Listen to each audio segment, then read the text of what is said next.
A lot of you will be wondering about what happens after your eggs are retrieved. It's an important and precise process that all takes place in a lab like this. As soon as your eggs are retrieved, our team in the lab will be monitoring your eggs for maturity and their readiness for insemination. First, your eggs are sorted based on how mature they appear. Not all of your eggs may be mature. In vitro fertilization, we won't know for sure exactly how many eggs are mature until we remove the layers of cells surrounding the egg at the time of our fertilization check. In intracytoplasmic sperm injection, or ICSI, we remove the cells surrounding the egg before sperm injection, so we know for sure how many eggs are mature on the day of egg retrieval. The maturity of the eggs is demonstrated by various physical characteristics.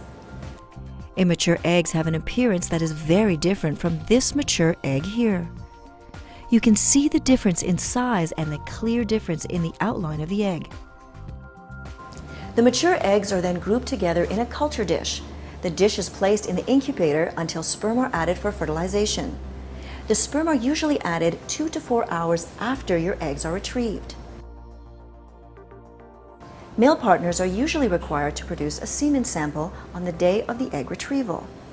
A semen analysis is done to check the sperm count and how well the sperm are moving.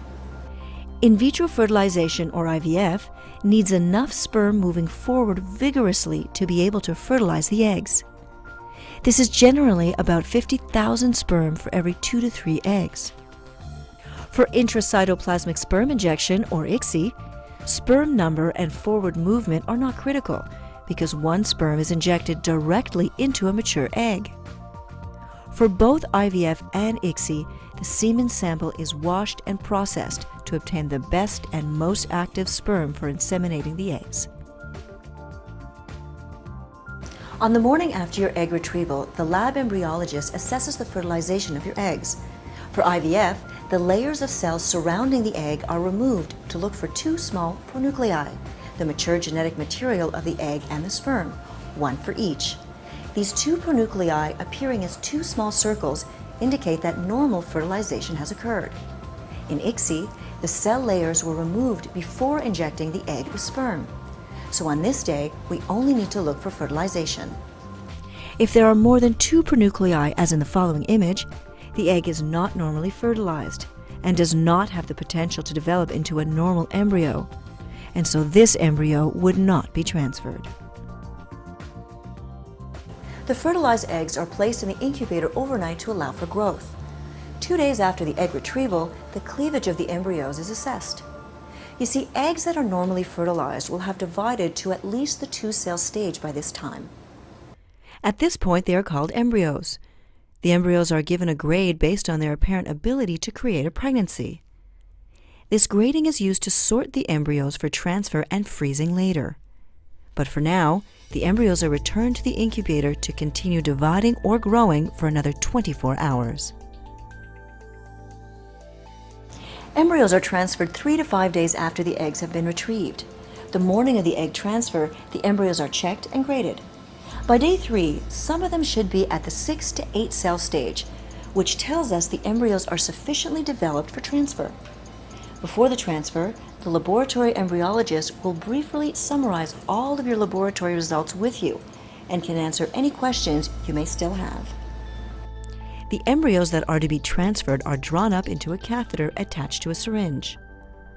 The catheter is given to a physician who inserts the catheter into the uterus and injects the embryos guided by an ultrasound. On the same day, the embryos that are suitable for freezing will be frozen if you desire.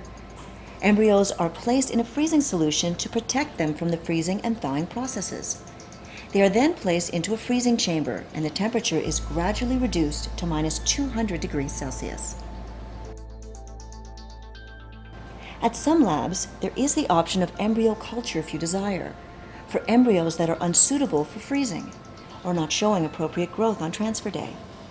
For this option, we return the embryos to the incubator and their development is checked regularly for up to 4 days after the embryo transfer.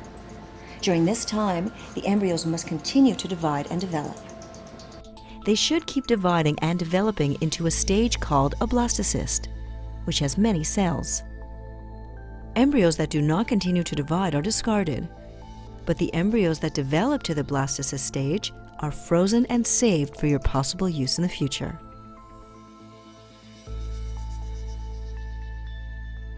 A report will be made that will account for all embryos obtained from this process, so you know exactly what's happened and what you still have frozen at our facilities. And of course, as with all your treatments, we're here to answer your questions and concerns every step of the way.